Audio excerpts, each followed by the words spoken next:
Hello, today we are going to learn about variables and various usages they can have. So let me walk you through a simple one.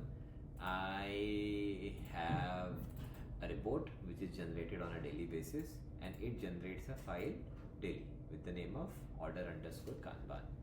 If you see over here, this file has been generated. This file is then picked up and sent out to my to Preeti on a daily basis.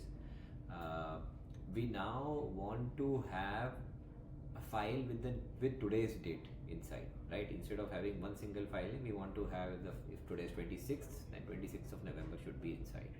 Now to do this, we will use where are we? Yeah, we are going to use the current date variable. Let me show it to you.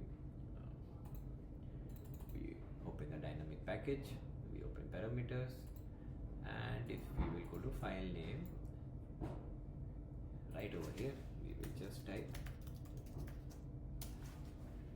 click on OK, ensure that this is variable, the type, click on OK, click on execute. With the magic of editing, I will show it to you once this is done. Okay, the package just finished. Now if we go back to our directory, we have another file with the date name. I hope this helps you out. We also have other variables available such as current date time 2. There are a bunch of variables which if you come onto the forums we will update you. Thank you very much.